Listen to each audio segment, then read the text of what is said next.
Welcome to Beacon of Creation, a weekly podcast on game design through the lens of Magic the Gathering. I'm Tim. And I'm Bradley Rose, otherwise known online as Bradley Rose. Great to have you back, as always, one of the OGs, getting you, one of the creators of Beacon of Creation, back on the pod. Hello again. And we're going to be talking about a thing that, at least for a while, was one of your favorite things, the kind of alternate draft formats, multiplayer formats. We're going to be talking about Battlebond. Oh yeah, I still love this stuff. Battlebond is a set that was designed specifically for two-headed giant play and is encouraged to be either firstly drafted, but you can also do sealed. Yeah, 4-pack draft, but pick 2 with full-size packs. So a little bit different format. I think it might be 16 card packs. Yeah. The idea of pick 2 there, I guess, would be like, well, we got 2 people looking at the pack. We want to have fewer total passes and picks because it's kind of complicated. Just pick 2 at a time. Just pick 2 at a time. Pick 2 at a time.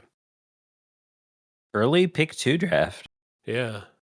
Two-headed giant. You are drafting for 2 people. You're drafting, what would it be?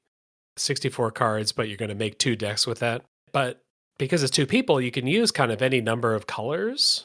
Typically, it would be like, well, I'm pretty sure I'm going to be blue-white in the middle of the draft, and you're going to be some mixture of Jund, but we haven't figured out what's flowing yet. So signals aren't that important because you're just kind of taking the best cards mostly. The synergy level isn't super high. You're just trying to decide, okay, we need this kind of card. Oh, we have no removal. Let's make sure we pick up removal, even if it's kind of clunky. That's what we need now. Yeah, your team is going 4 colors. Yeah.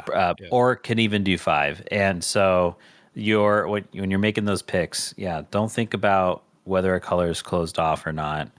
Maybe think about whether a specific archetype is closed off, but I don't think you really have to think too much about that, really. Try to build on your synergies, focus inward.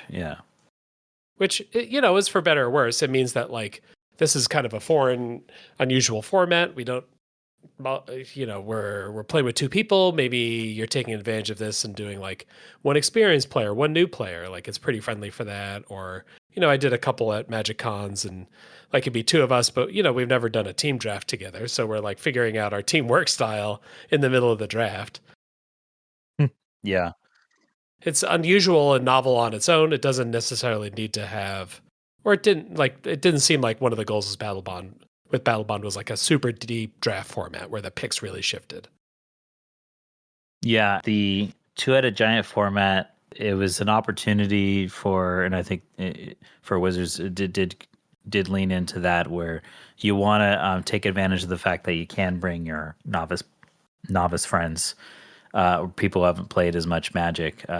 So, that's why you're going to see simpler strategies and cards. Kind of similar to sets like Conspiracy, the cards are relatively simple. You're not going to see a ton of new mechanics that have a lot of craziness to them. I guess we can go over the mechanics. Probably the marquee one is the partner with cards. So it's kind of like partner, but with a specific other card. That also had sort of a twist, if 2 different people had the halves of the partners. Yeah, when you play a partner with card, when that enters the other named card on the card, you could target either yourself or your teammate to search your deck and tutor for that other half. So you could play A, they could play B. Either one of A or B gets played, the other person gets their half.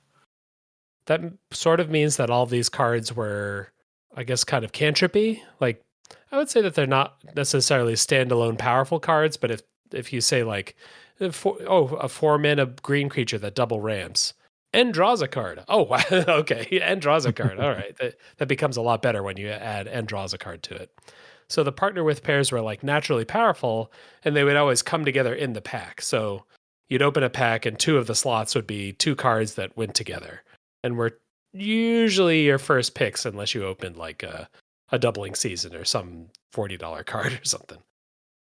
Yeah, that's right. Because some cards that were in need of reprints at that time couldn't appear in a standard environment, and we didn't have stuff like Modern Horizons when it came out. So it was like, hey, reprint doubling season or these other, in-demand cards.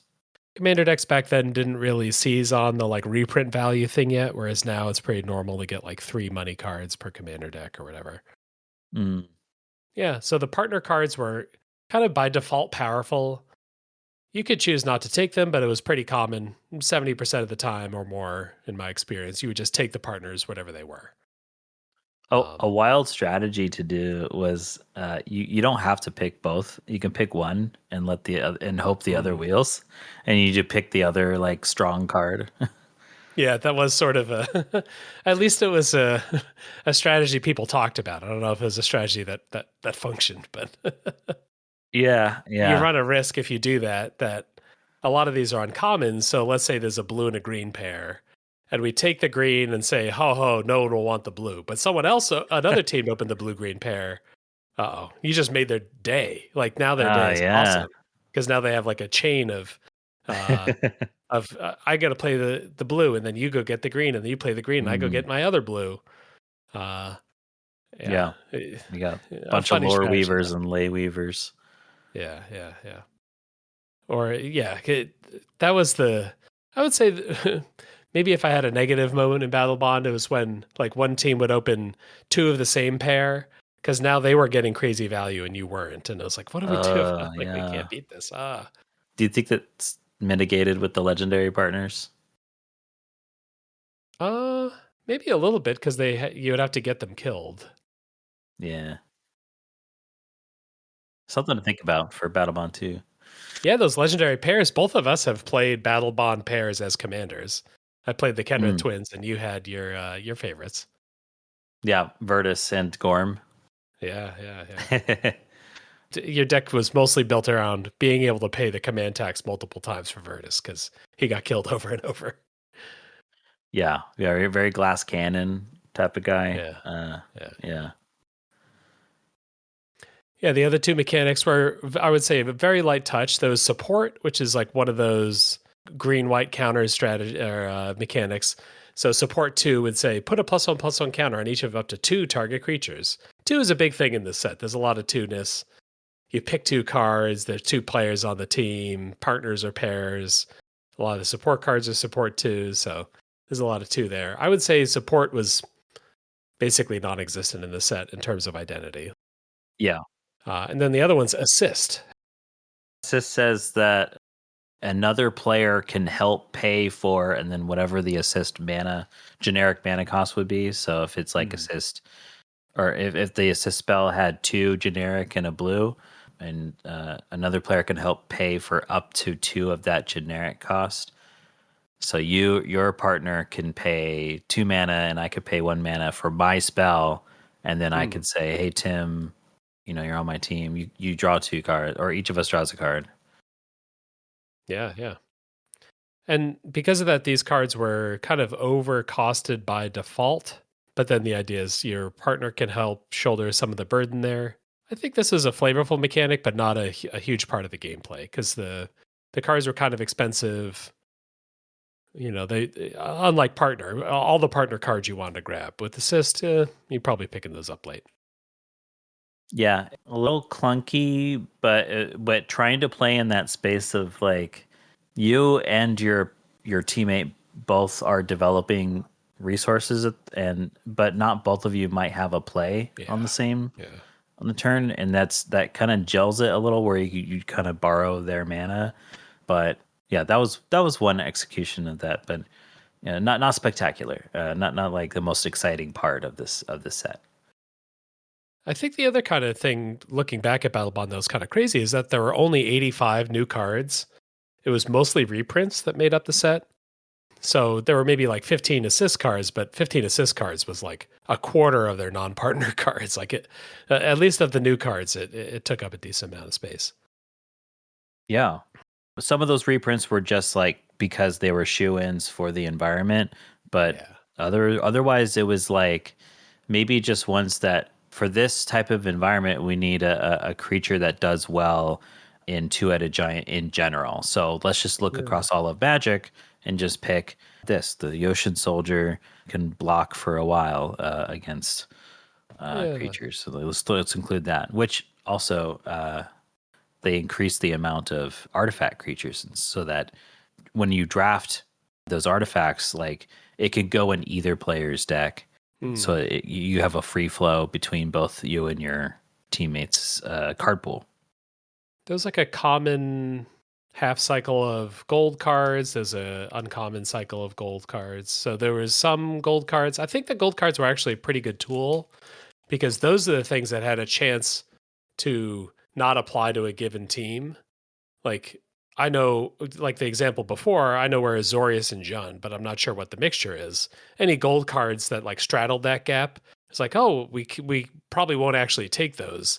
And then a different team got to say, oh, because we're blue black, oh, we get to take a card that someone else couldn't take. And there you might start to get a signal or might start to get something. But gold wasn't a big part of the set. There were maybe 10, 15 gold cards. Yeah. Whichever came first, the fact that the partners are always enemy color duos, say a white partner with a red card, then the gold cards are always ally color duos that they help inform to you or try to steer you towards making that dynamic happen where your teammate might be a ally color deck just like you are. So you'll be Gruul and then I'll be Azorius and then our partners and happen to end up being on opposite in each of our decks instead of me playing both partners in one deck, just to help have that cool moment of like, hey, alley-oop, go search your deck because you have the blue, you have the red, and I have the white in mine. Yeah. Yeah, that makes sense. Yeah, we're kind of nudging people towards playing allied colors as their main color, which then separates the partners. Yeah, that's smart. I hadn't thought about that. I'm looking at the gold cards here, and my question's the wisdom of one of these. There's Rox Brute. Hey, Roxtober, Rox Brute, which is a 2 red green vanilla 4/4, and then also in the set of Stone Golem, which is just a 5-mana 4/4. All I get for my double color commitment is what a funny choice. What a funny thing to put in a set. Yeah. So you have some like strictly better choices in the same set or something like that. Yeah. Yeah, it's strictly better, but you have to play 2 specific colors. I don't know. But speaking of packs, I actually have a Battlebond pack here that we're going to crack and look at. We're not going to go full unpacking mode. We're going to go through this pretty quick, and I imagine a lot of these commons are going to go by fast, but I wanted to have the live experience of opening a Battlebond pack in this episode. All right, first card in is a Spirit Token. Exciting. Wow. Second card in is a Forest. All right. Third card in. Okay, we've got our Mythic. Stunning Reversal, 3 and a black. Next time you would lose the game, instead draw 7 cards and your life total becomes 1 and exile it. That's pretty fun. I love this card. It's a reference to the Smash Brothers type of recovery. You grab the edge from... Yeah, ledge grab. Yeah. Maybe we're going to die, but you just made it. Yeah, okay, so this is a card that is Battlebond flavored, but you can also see I'm going to do this on purpose in my mono black deck. I'm going to hit 0 on purpose so I can refresh back up to 7 cards in hand. Next up, we got Peregrine Drake. That's like a 5-mana small flyer that untaps the lands that you use to cast it. So it feels more of a reference for the old players than a... I guess here's maybe why they put it in there. Untap up to 5 lands. They don't have to be your lands. They can be your teammates' lands. Yeah, there we go. That's totally why. Yeah. That's exactly why this designer's is feeling clever. Yeah. Yeah. No, it is kind of clever. Unflinching Courage. That's the Selesnya aura that gives +2/+2 trample and lifelink. Devastating in 1-on-1. In Two-Headed Giant, I guess I'm probably just putting this on a flyer and hoping to hit for 4 in the air with lifelink. I don't know. Another thing to note about the auras here in general, doing a little more work because you can't have equipment in Two-Headed Giant without a feels bad, because equipability cannot equip your teammate stuff, but auras can enchant your teammate stuff. Oh, there you go. Yeah, so that's why there's no equipment in Battlebond. Next up, Quest for the Gravelord. A lot of these are reprints. This is just when a creature dies, put a quest counter on. Once you get 3 quest counters, you get a 5/5. So it's a 1-mana 5/5. but time delayed. I think that is just appropriate for for two-headed giant. Like, that's not an explosive effect, even if it triggers a little faster. All right, we got an assist card, fan favorite, 3 and a black for a 2/2. And for 2 mana, it gets +1/+1 till end of turn. Any player may activate this ability. This is like starting to be like a like kind of a cool card. Yeah, we could talk ourselves into this. Yeah, I guess it's doing double duty here, where assist was supposed to maybe can provide the opportunity to sink your unused mana. Yeah. Now your teammate can constantly do that, and you're like, "Hey, I'm out of cards, but let me just pump your guy." Yeah. And the threat of activation is huge. You both untap, you start your turn, you've got this in play, you attack. Your opponent kind of has to just chump block. Yeah, If they haven't kill spelled it, they have to respect it because you could pump 10 mana into it and just clock them. Shock. I don't know about shock in this format.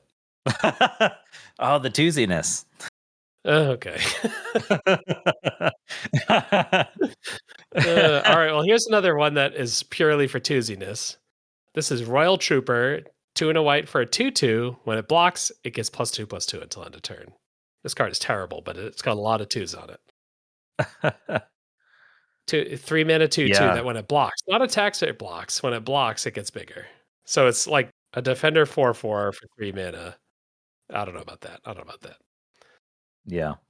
We got a gold card here, Urborg Drake, 1 blue black for a 2/3 flyer that attacks each combat if able. Wow. Mm. It's 2/3, so it beats spirit tokens. Flying's, I would say, better than usual in two-headed giant. Yeah, I like that if the teams are getting a little gun shy against each other, if they're building up kind Yeah, of that is an issue. comparable, yeah, this will force the issue. Yeah, exactly. Attack. Yeah, it might serve a pretty good purpose. The body, like, I would love to last pick this because I really would not. I'm not particularly inspired by a No, yeah. Ember Beast. This is a kind of a fun one. 2 and a red, 3/4. This was like Guilds of Ravnica or something. Ember Beast can't attack or block alone. So you get a slightly bigger creature, 3 mana, 3/4. Can't attack or block alone, but doesn't have to just be your creatures. Your teammates' creatures can also count toward this restriction. Feels good. This is, I would say, a card that is emblematic of the board stalls that this format created. Because it's a 3/4. It's great. It's better at blocking than attacking, and also it can't just attack alone. Oh, yeah. It's easier to block together. Yes. Yeah. You want to block together. Yeah. Yeah. We got Omen Speaker, another great blocker. 2 mana, 1/3 when it enters Scry 2. Not beating the board stall format allegations with that one. A green mana for Giant Growth, card from Alpha, +3/+3 until end of turn. Playable. I would enjoy having that. Yeah. We got a Negate, the classic counter target non-creature spell. Maybe you don't want actual counter spell in a format like this because you don't want it to be about like excessive permission. But a Negate still gives the blue player the feeling that they're playing permission. Yeah. I like that letting creatures through is more important here in this format. Got a Benthic Giant, another snooze fest. Sorry. 5 and a blue for a 4/5. Does it have assist? No, you just got to pay 6 mana for a 4/5 with hexproof. That's all it's got. Not very good at attacking on turn 7 because they have 8 blockers. And then we got Millennial Gargoyle. You can really see, like, they push down the words on these cards, which is maybe the right idea. But when we're looking at this with like modern draft sensibilities, it's like kind of a snooze fest. And then our last one, we have no partner pair in this. What the heck? No partner Not pair. every pack had partner pairs? Oh, I Crazy. guess 1, 2. false memory then, I guess. Or you got a rare misprint pack. There's No. only 14 cards. Oh, I guess there's 14 cards, a land, and a token. Oh, yeah, those are the 16. Okay.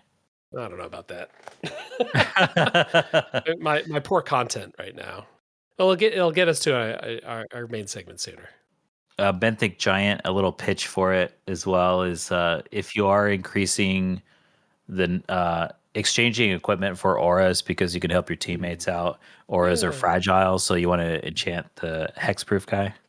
Okay, yeah, my teammate is playing green white, and they put unflinching courage and hold up a giant growth, and then we absolutely ruin our opponents with our benthic giant, unflinching courage, giant growth plan, and then we have negate in There case you they go. stop it. All right, all right, all right. That's our plan.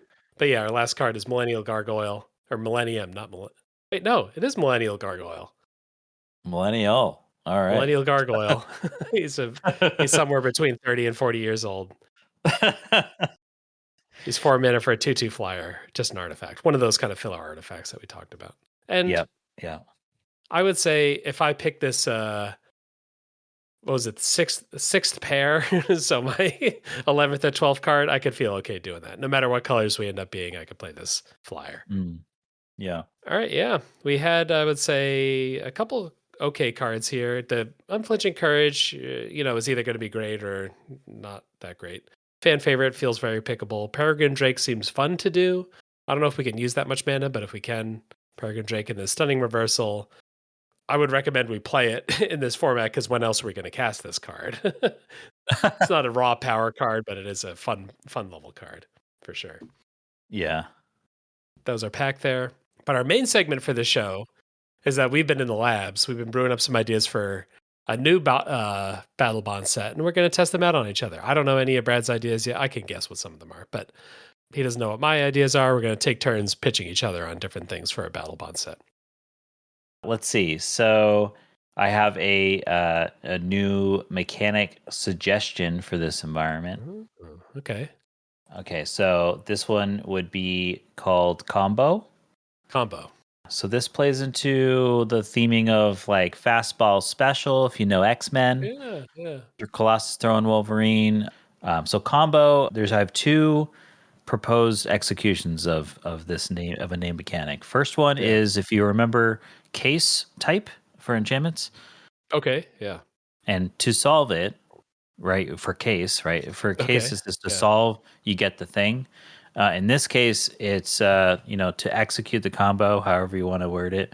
You and your teammate can do whatever couple actions you need to do, and then if you execute it, you do a cool maybe sorcery effect or whichever. A case that multiple players can contribute to solving. Yeah, exactly. There it is. Yeah.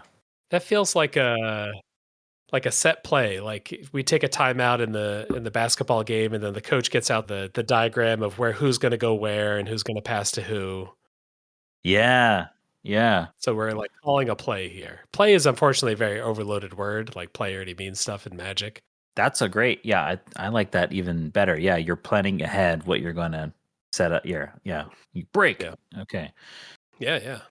The other alternate for a combo would be if you cast this spell that has combo keyword on it, and it needs another spell cast by your teammate that has combo, and then you just either like the spell can like either transform. Now I know, that's a lot of words on it, or it just does a greater effect when it. So if you both play the combo thing, maybe a little parasitic, but it keys off of your teammate also playing the whatever attribute you're looking for. Maybe it's not looking for another combo keyword spell. Maybe it's looking for a different other thing, like if your teammate played a creature, something like that. Yeah. So these are typed like arcane, is what you're saying? These are combo type spells, and if we play two combo, that's a good question. I was thinking it was just in the text box, it would say combo and then dash, and then the dash would say the requirement on it. Sort of like how companion dash required thing of your deck, but in this case it would be Yeah. But cool. we could use that subtype line. That's fine too. I guess if you want them all to be different. I thought maybe you were saying like, well, not quite slivers, but if we draft enough of the combo cards, if we ignore the other cards and we take all the combo cards, that's when we're going to do stuff. But it sounds more like this is maybe, like you said, companion. Here's the thing that my teammate can fulfill, and if they fulfill it, my spell gets kicked. Yeah, I did pitch that it could be either of those two conditions. Depending on, I guess, if it gets too insular, like if you only have like two combo cards in your deck and they only have two combo cards in their deck, and if it needs to be only combo to combo, then that could be bad. So instead, it would be a combo card cares about if your teammate attacked with the creature or casts a creature spell, or whatever it is. Yeah, yeah. That might be where it lands. But yeah. All right, yeah. All right, my first one here, I'm calling team player, and this is just like an ability word that signifies you have a effect if you die in combat. So if you die in combat, get a 1/1. If you die in combat, get some treasure. If you die in combat, draw a card. Um, this is a little grim, I guess, calling a team player someone who's willing to die, but uh, Yeah. so we could use maybe a different name. But I am really trying to attack the main problem with Battlebond that existed every single game of Battlebond I played, which is that it turned into a slog. How do we make it less of a slog? We need these ground creatures to have a great reason to attack. Mm. And if we can get the board smaller, I think the board being smaller just naturally speeds up the game because you don't have to reread the board all the time. So if we can get people to attack with their 3/3s, oh, my 3/3 traded for their 2/2, that doesn't matter. I got my team player bonus and I'm happy. I love the focus on getting that unslogified. I wonder, to devil advocate or whichever, Yeah. if anyone would be incentivized to hold it up as a blocker to try to get it Mm. as, and that would make me think as a pitch, what if it died while attacking? Yeah. Yeah. Is that still maybe could achieve it or no? Or maybe makes it Yeah. worse I or think that better? no, I would be happy with that as like an alt. I think I started with dies in combat because I started with dies and then I restricted down one level. But I think maybe Mm, restricting it down a second level is maybe even more inspired and maybe the right move. cool. I'm excited. Yeah. Yeah. And there's probably the, what do you call it? Someone's like last, you see it in movies all the time. They're dying anyway, and they have like one last shot they Yeah. do to Yeah. help their cause or their team. Mhm. That's great. All right. What's yours? Okay, let's go with a split card that you cast. Imagine Fuse, where you can cast either side or both, but Okay. you cannot cast the other side, but your teammate can. Oh, fused, but so assist and fused had a child. There you go. Okay. Yeah. Just to encourage a little like, okay, are we ready to do this at the same time this Yeah. Yeah. turn? Okay, let's do it. Or maybe we need to hold back because you need to play your 3 drop now. So it maybe makes your choices in while looking at your hands. You are talking more with each other. Mm, Um, Not sure, that you could argue maybe that's less of a good thing if you're trying to spend more time mulling with each other. But yeah, pitching that out there. Maybe it'll be good. yeah. I think the temptation to wait until you can cast both halves is going to be pretty strong. Does that seem fair? Oh yeah, Um, you're trying to hold. You're holding it too long, maybe. yeah, or you're encouraged to hold it, which is maybe fine and satisfying. It's more fun to cast both halves. Maybe you want to try to aim to have one half be the good half and one half be the bonus half almost. So, Hmm. like one side's a removal spell and the other side is like scry 2, or I don't know. That's extra boring, but Yeah. that would at least like give you, No, I get what you mean. we know which side, if I just use the murder side, then I don't feel bad that I lost out on the scry Yeah, 2 yeah. side. One side is like the Sunday, and then the other side says cherry on top, right? And then, Yeah. yeah, yeah. I could dig that. Like, you can also maybe if people are gonna hold on to it for longer, you can also price them up maybe a little more to Mm, where people are playing their early drops where you do want to just play your 2 drops and 3 drops really, as soon as you can mm. anyway.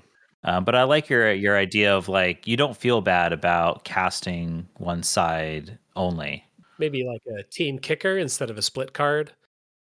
Like I have the normal murder. My team Oh, can pay a kicker cost that then gives me an extra. team kicker. Oh, kicker. I'm excited by that. We Holy, got soccer balls. because Yeah. look, you got the, yeah, exactly. You got the football, soccer ball, kickers. Oh my god. Yeah, let's do it. My next one up here is what I'm calling home field. In sports, like if we've got two teams, playing in your home field is a good thing. Mm, What's a thing that like we want to add complexity to, but it's hard to do so because you could play tons of them, lands. You have too many lands. One of the players on your team gets to have a home field land, basically in the command zone. So I have a special land that has like is mostly there for abilities, and there's only one of them between the two of us, and that's the home field, but it somehow gives a bonus to everybody on your team. Like it might be a white land that like 2 and tap creatures your team controls get +1/+1 until end of turn. Some way to say like, hey, oh, my home field is a dense jungle. My home field is, a library. Really flavor up some people. I think that actually can lay up towards archetypes that you define in this set. Yeah. You use the Battlebond warrior archetype. Yeah, you could totally have a fighting arena home field. Yeah, yeah, yeah. That's great. You could put a Goblin King in a set like this. But I think part of the idea is that we need it to like be new. We need something sellable. We need something that has a little bit of pop to it. Mm-hmm. And something new that goes in the command zone is maybe like a fun concept. I don't know if people really want to play with a land as their commander, but maybe they do. I don't know. I'm not trying to tell people The what to do. the what you chose to do here is something I am excited by because of when I first read that the lore of the when you're fighting in Valor's Reach in Battlebond, the stadium changes throughout the match. Hmm. And it's just like when you're playing. If you've ever played Super Smash Brothers Pokemon Stadium stage in at least in Melee, it changes like during their whole match. It changes to different terrain types, whether it's fire or grass or Oh, whatever. okay. And I love that thing about that Valor's Reach arena. Okay. And and when I was up brainstorming, I also wanted to capture that. And you've already kind of did that. The one thing I thought of was like that I kind of just threw away was the trying to emulate the Pokemon TCG has the stadium card type. Hmm. Have you played with that? It's like an enchant world kind of thing. Yeah, yeah, and there's only Yeah. one exact stadium, Yeah, which yeah. maybe could be frustrating for like, okay, it's kind of RNG a little bit, whoever gets their stadium out first or who overrides Yeah. the other.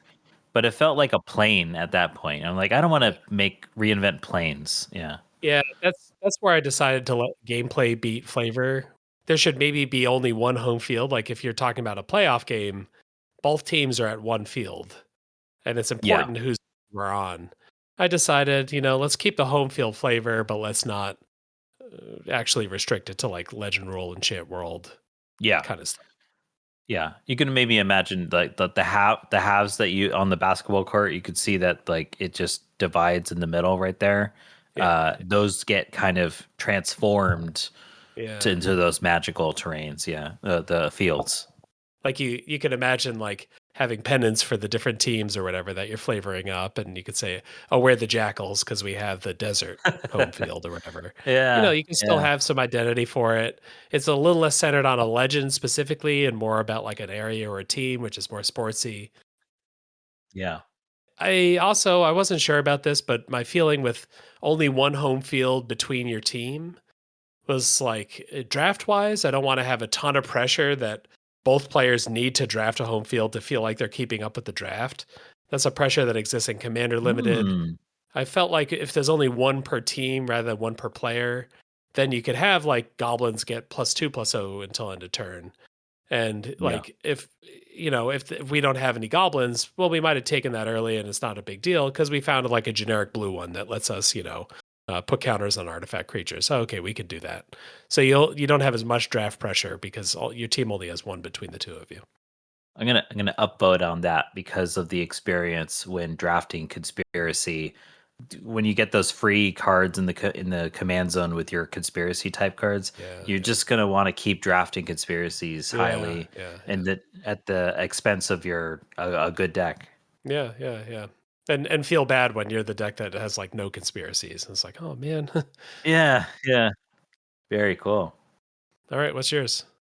I got a let's see, I'd like a term to invent, but Ooh, maybe it's like winning and losing. okay, It's inspired by Mario Kart has a catch up mechanic. okay.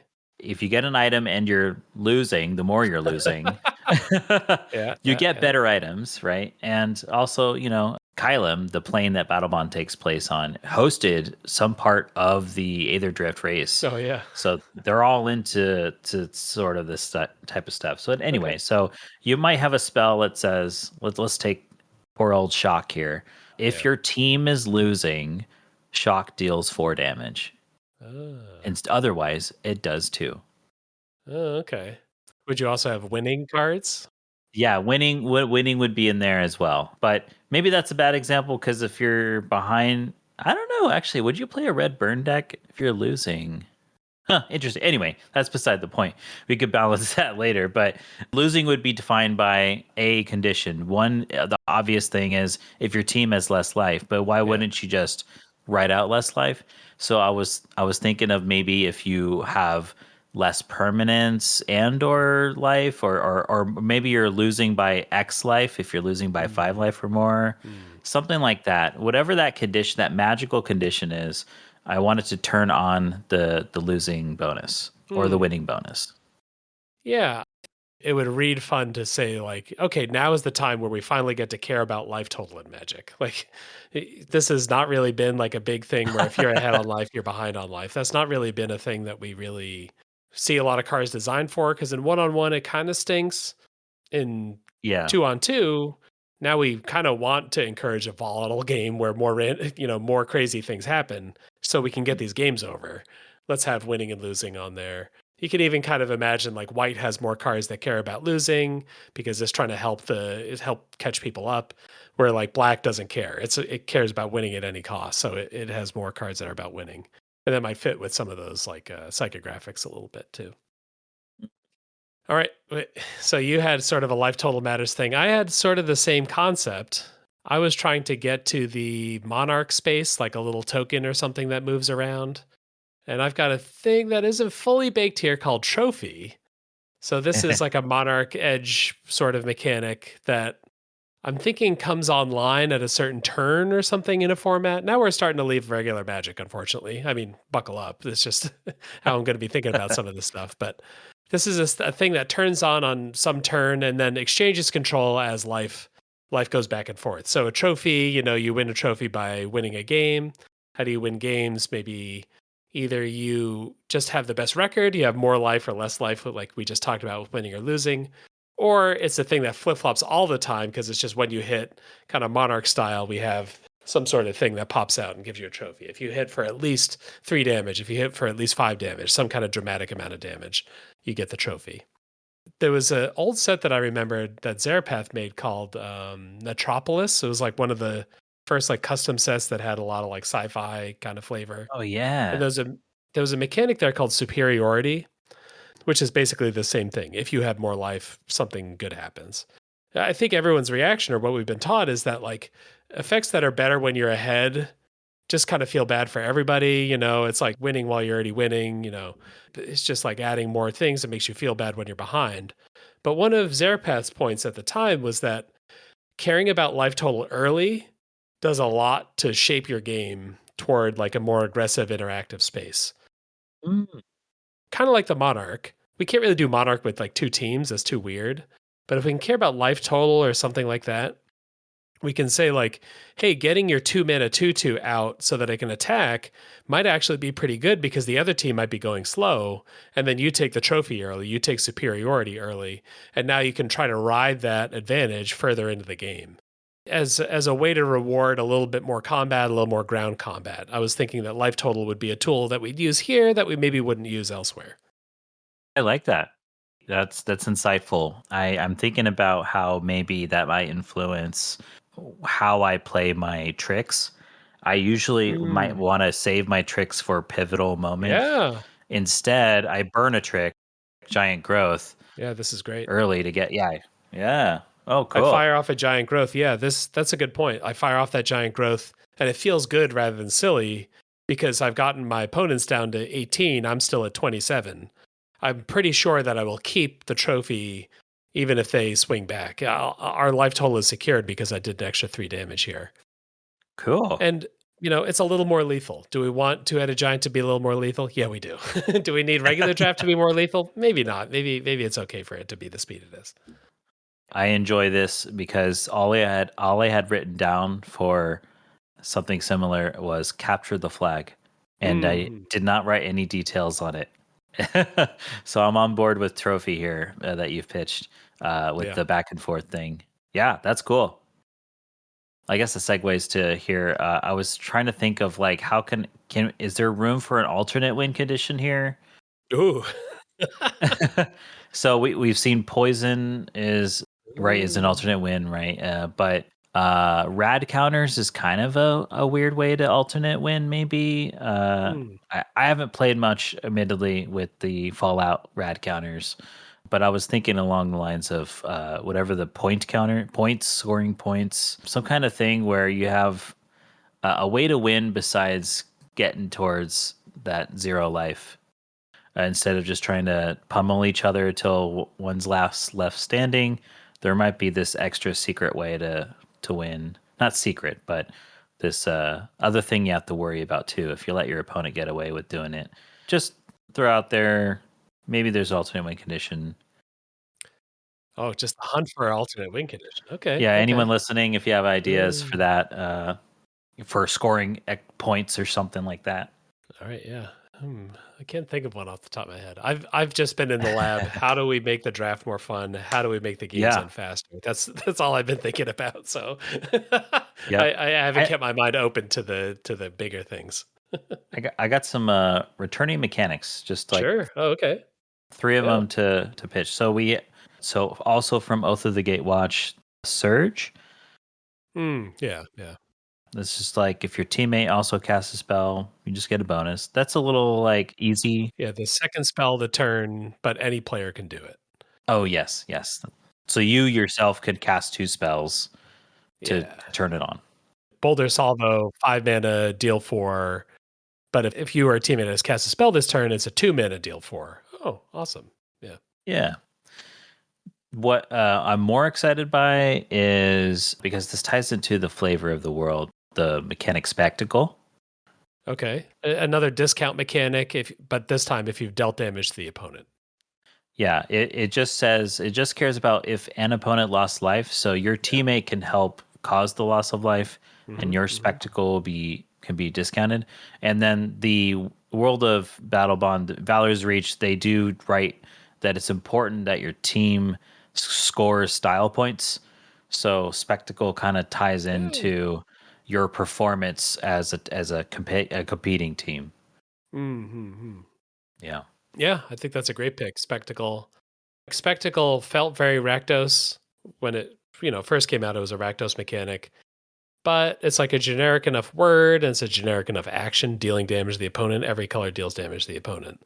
It's fine to bring it out into other colors, and have your really proud green warrior or whatever raising his axe over his head. Yeah, absolutely. The last one here, maybe it feels a little goofy. Myriad. Okay. Oh.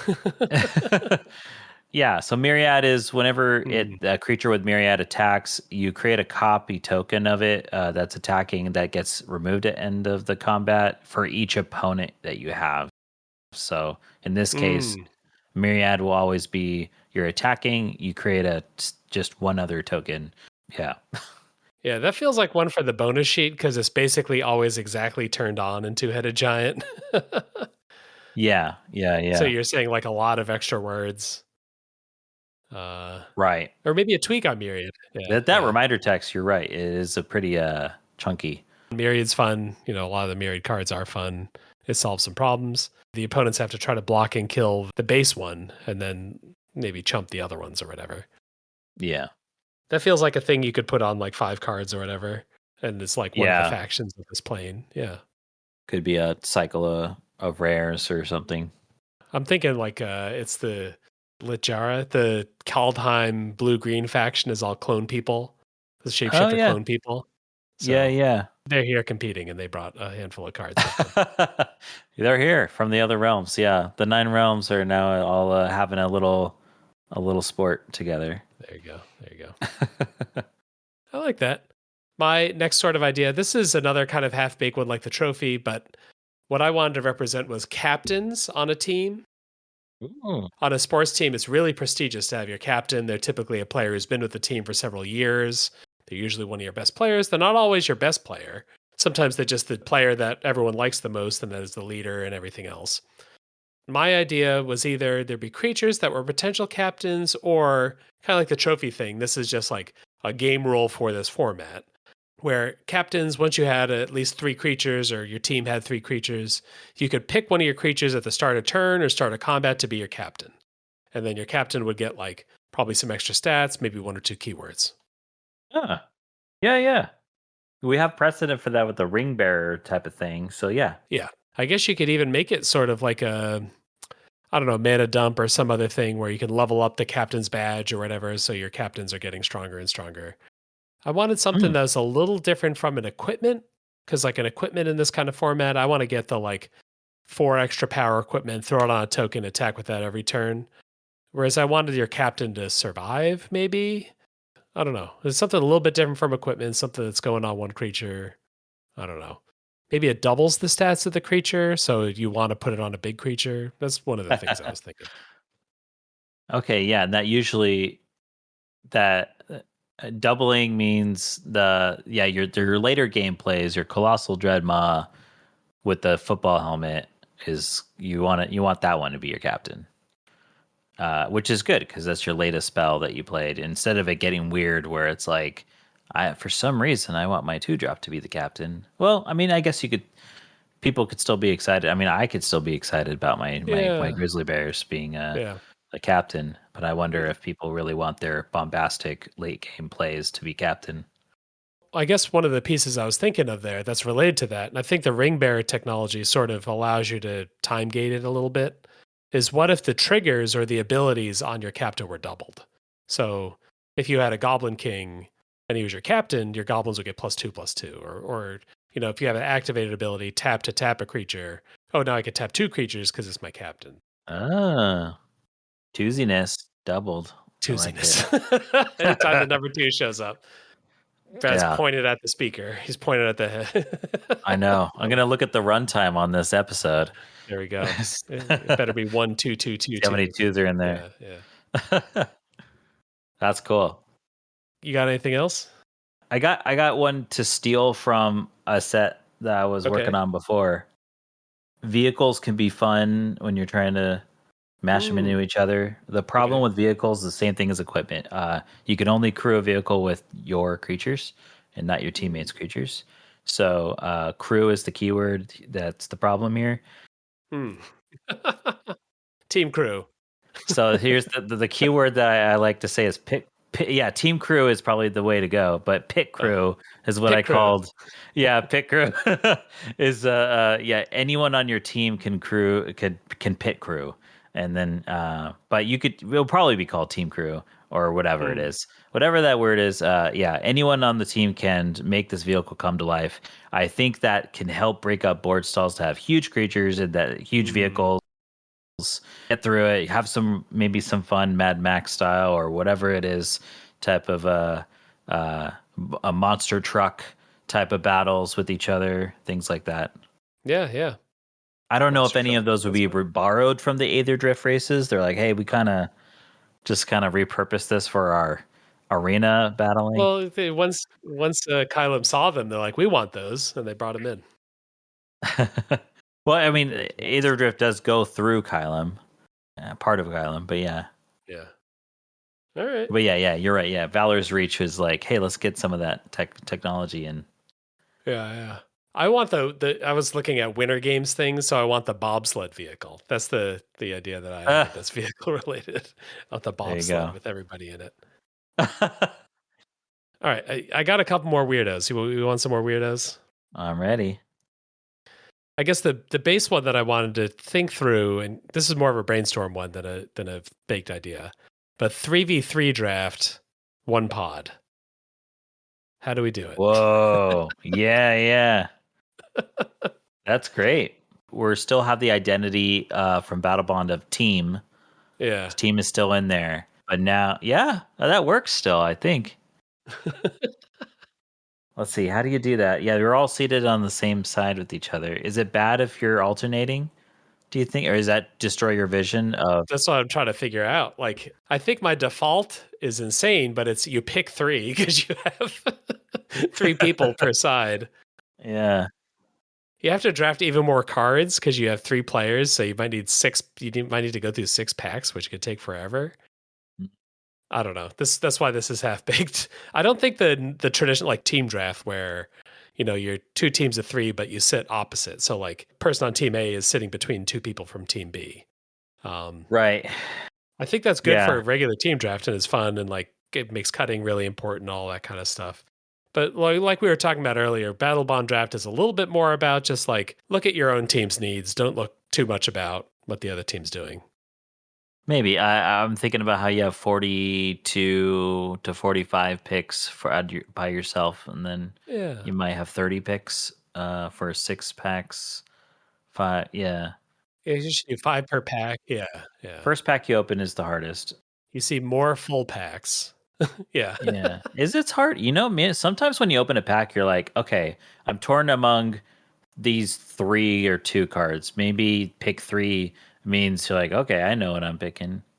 3 people means you got like you can tag in and out as you get interested or not in the draft. Like everyone's motivated at first, and then someone's like, I gotta go check my phone for a pack or two. All right, cool. The two of us will hold it. What if it gets even worse, where it's like someone goes and gets up to get the snacks, and then then 2 people handle pick three Yeah. for yeah. Weirdly, And the anyway, the source of this, even though it's turned insane, the source of this is like it's hard to get 8 people to battle bond draft, and you yeah, can't do like 7, 6, or 5 people battle bond draft, and you can't do 3, 2, or 1. You could do 8, which is greatly preferable, and 4, which is kind of messed up because it's 2 teams, and that's kind of what we're talking about here.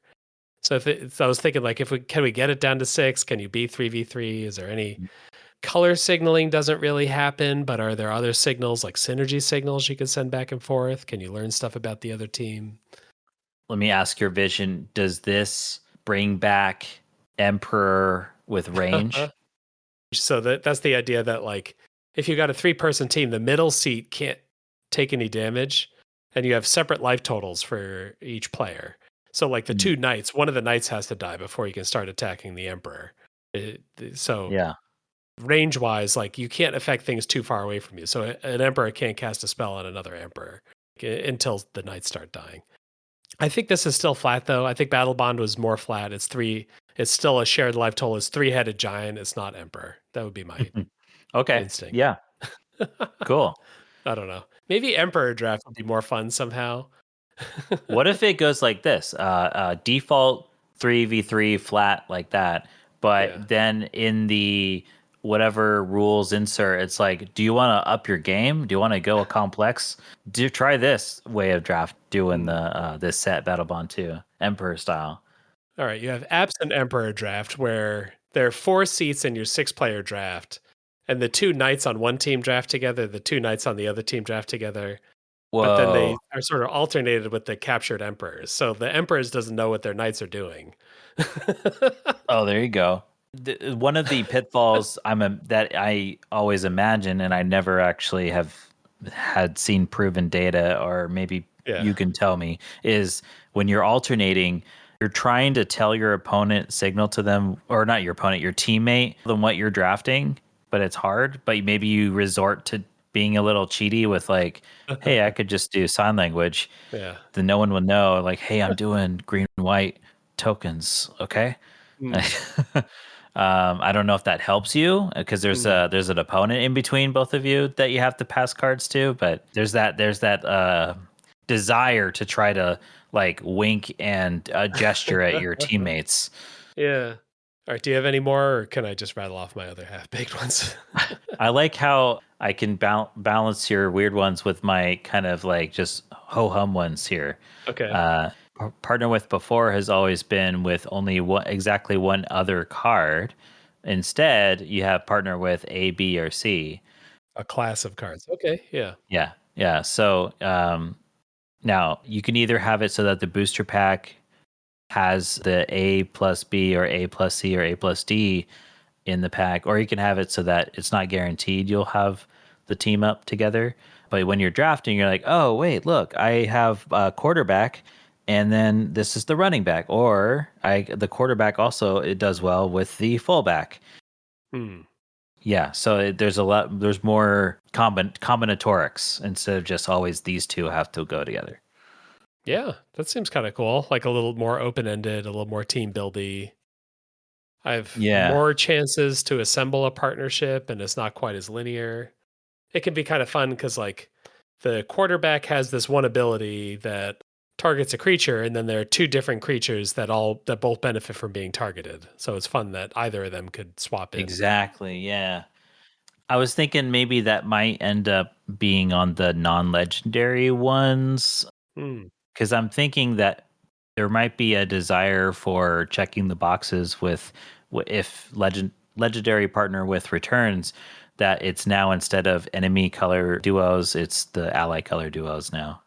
Uh, okay. Yeah. There's my ho hum pitch. Now I'm ready for your next weird one. All right. I got another rules one. So the sidelines. That's a part of like a football game. You're going to have more players on your team than you can actually field. Mm. So, beginning a combat, each team has to set aside any creatures beyond 5 of their creatures. You can have 5 creatures that participate in combat, and then the rest of them cannot attack or block. Whoa. You really like, yeah, you're clearing the field there, to making way for. I guess the spotlight is on on whatever's left over, right? Yeah, yeah, yeah. Oh, that's cool. Oh, there is that thing I see in the movies sometimes where it's all like, wait, no, it's me and you only. Everyone else watches, right? That for some reason, right? Even though Yeah. everyone can kind of jump in and try to help, they just settle it with just the two big wigs. I was thinking that you could also, like you're saying, change that maximum team size through some of enchantments or effects, or maybe a creature, like you're saying. Mm. It would be extra cool if there's like a green creature or something that says like the playfield's maximum size or the player max is 1 instead of 5. Ah, Maybe some rabbits can up that to 6 or 7, or maybe some other people can lower it to 4 or 3. It adds extra time to the game, which is the main reason not to do it. But each team's going to have 1 or 2 flyers or like kind of evasive guys and then a couple blockers, but you won't have infinite blockers. So once you lock your team in, it might be easier to actually commit to an attack because there isn't an infinite number of blockers that are like reconfigurable. There's only like 2 relevant blockers. yeah. There's going to be I'm sure there's going to be a great timing windows for when you could change up your team. Yeah. There's the various sports have their different times when they have to put someone on the bench and they put someone else in. Yeah, substitution, the white card that lets you bring in a guy from the sidelines to block out of nowhere. Yeah. Yeah, yeah, that's even more design space opened up already. You're right. And I was thinking, hey, this actually shout out Ogre Battle 64. Hey, Oh. there's the concept of a character that could take up, or a creature in this case, can take up 2 slots of your team size. So it's so big, Mm. it's like Yeah. a huge creature that Yeah. it's undercosted or something, but Yeah. it takes Yeah. up Yeah. that. Yeah. Yeah, that's cool. And then I have extra incentive to do combat with it because I would like it to kill a couple creatures and then die and make room. Because I, Yeah, yeah, I yeah. I need to get other creatures into the battle. And then your team player mechanic triggers. Great, great, great. Mm. There you go. Yeah. I'm excited. All right, you got another one? I think I'm good. All right. I got one more if that's okay. Yeah. So this was inspired by an episode I did a while back with Sean Elizabeth Main about teamfight tactics, which Mm. we speculated on how do we have a phase where everyone in the draft can talk to each other, where everyone's looking at the same thing. We don't want to do a whole Rochester draft that takes an hour and a half, but can we get some of that juice into a draft? And so here's my proposal. We're in Battlebond. There are 4 draft entities. There's 8 players, but only 4 teams, I guess you'd say. Yeah. And it's normally a 4-pack draft. we're going to have a 3-pack draft, but in between pack 1 and 2, and then in between pack 2 and 3, we're going to have a spotlight draft. And I'm going to explain what that is. But just the idea here, you're going to draft 3 packs totally normally. But then what's going to happen is you do 2 Rochester drafts after pack 1, and then 2 Rochester drafts after pack 2. So you are drafting the same total number of cards, but you're drafting like half a pack after pack 1 and half a pack after pack 2, but face up. Is this crazy? Sorry. No, Okay. I'm digesting it. I'm imagining, is this pack a special pack or the same as the other packs? And I think the default is it's a regular pack, but you could do special packs, and I think that would be even more fun. There's more possibilities there, and that would be cool. I'm trying to make yeah, this compatible with regular packs, though, is the default. right. So when you Rochester draft, it's one player at a time, or one team at a time in this case. But that means that like going first is awesome. So Yeah. the reason that you have to do like 2 packs here and 2 packs there is so each team has a chance to be the first team on a pack. Does that kind of make sense? Yes. Team A Team gets to A, first pick the first one. Team B gets to first pick the second one. Team C gets to first pick the third one. Team D gets to first pick the fourth one. yes, I'm on board. All right, I got one extra piece to this if this isn't complicated enough. We got to make this cool. Yeah. Actually, before I get to the extra piece, here's why. Mm. Everyone's looking at the same cards. As cards are being picked, you can notice what cards other teams are taking. You can see, oh, they took the Artifact Matters cards. Oh, they took the Elf Matters cards. We can start to see what other teams are doing. Now, like we said in Two-Headed Giant, the signals, the synergies are not quite as strong as they would be in normal Magic, but we're trying to create some here. And it creates a time where like everyone, is picking at the same time. Everyone can talk. We can even have, if we do spotlight packs, we can have draft matters here. We can do other goofball things. And it's all okay because everyone's looking at the same pack at the same time. That's why to do something like this, to add a little bit of extra fun and collaboration, break up the 4 packs that is like a 30-minute silent draft with some talking, some yelling, some, oh, I can't believe we opened a foil Sephiroth. Yeah. All right, so I got one more piece. We kind of know the mission. We understand the logistics of it. You're going to draft a whole pack completely normally, Two-Headed Giant. Then you're going to Rochester draft 2 packs. Then you're going to do another normal pack. Rochester draft the other 2 packs, then the final thing.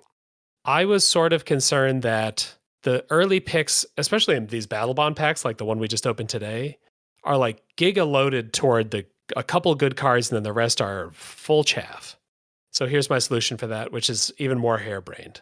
There's going to be 4 piles of cards. There aren't going to be however many picks that would be, 14, 7. There aren't 7 piles of cards that are going to get drafted, or 7 picks that are going to get drafted. You're only going to have 4. And so you're going to stack different amounts of cards together.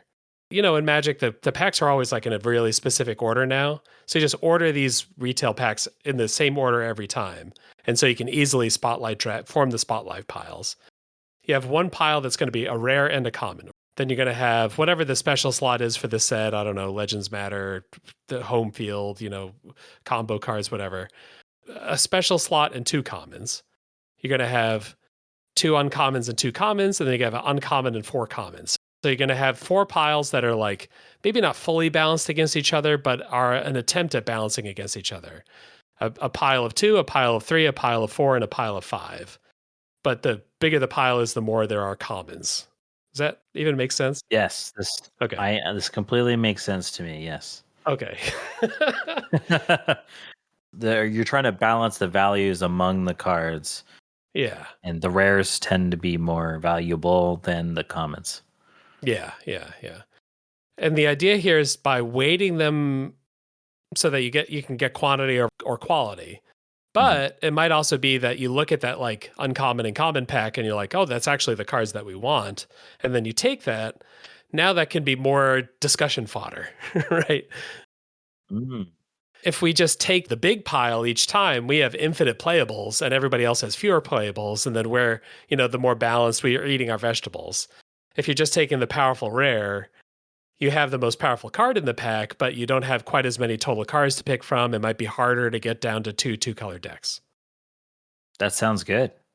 Yeah, because you could use how when cards are reprinted in the list, they have that little signifier with the planeswalker Mm, mark on it. You can use yeah. that technology of maybe somewhere and to help people like kind of separate like, oh, these are this pile, these are this pile, these are this pile. They can like, hey, you can take all of pile A, pile B, or whichever. Mm. Yeah, just put A, B, C, or D. Yeah, yeah. My imagining when I'm imagining these piles, if I'm opening up this happens in pack one, right? Well, it'll be after pack 1, but yeah. Oh, this is okay, sorry. So the This is only in the spotlight packs. This is not in the spotlight regular. draft Yeah, has the yeah, piles. Okay, okay. Then that's cool. So the first spotlight pack it gets opened, you divide those into those piles yeah. but players need to know how to divide them without much work, Yeah, right? the idea is that we're gonna collate them so that the first 2 cards in the pack are the rare and the common. Oh, The next 3 cards in the pack are the yeah. special slot and 2 commons. The next 4 are the next pile, and the next 5 are the last pile.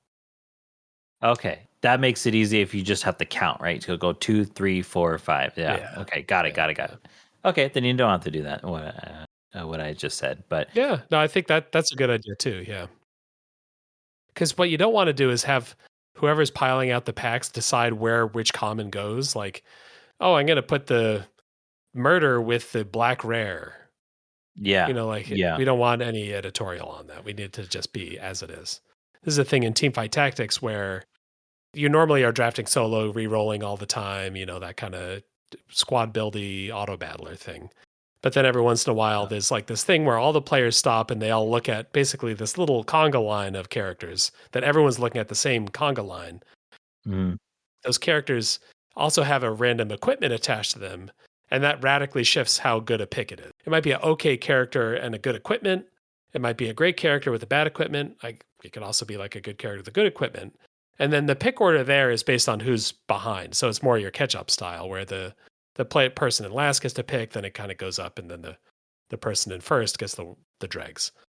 yeah, But by yeah. having like a rare plus a common, like you could have a situation where the rare is like very good, and then the common paired with it is awesome, and they're like, oh, it's heaven on earth. But then you can also get like a common that's completely blank, and you only get 1 card. That team over there gets 5 cards, and you have to sort of weigh that or have a chance of those choices being evenly balanced choices. Yeah, that sounds cool.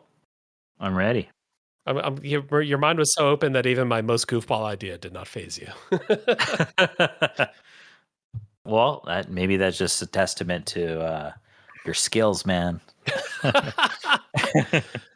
If you had to pick one of your own ideas that you're the most sold on, that you're like, ship this today, what is the one that you're the most confident in? Ooh. Uh, let's see. I would like to have combo. I think I'm doing spotlight packs. Let's do it. I guess I think home field is the most. I guess team player is like a very workhorse thing, but home field it feels like you can execute that successfully. Yeah, I think you're right. It's safer, but also when you're doing marketing, it's easier to just display the card to be like, hey, look. And you're like, whoa, what's this card type? Whoa, that's new. Let's buy the product. A land that I does want, that? Oh my god! Yeah, wow. But with you know that I like the whole draft variant stuff, yeah. so that excites me to do that. But then you have to like show probably with the marketing video of your favorite influencers doing like we're doing a spot. Whoa, look at this how this works, and you have to explain more. But that is my favorite of yours too. I Yeah. want to see that. I want to try it.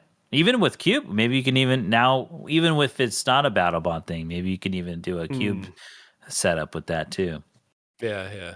I guess with 8 players, maybe you have like rare, uncommon, uncommon, and then a couple like double common piles or something. Part of the strength of the spotlight pack here is that there's only 4 piles because there's only 4 draft entities, I guess. Or I guess you're doing Yes. your pick 2 4-player draft. That's when you do spotlights.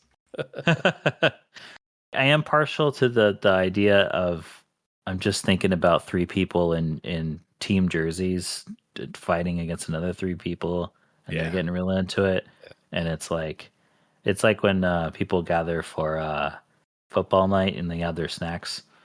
Having six people together is more of a party than or 4 people, or I Yeah. guess it's usually 8 people with Battlebond draft. So Hmm. I don't know. Yeah, exciting ideas.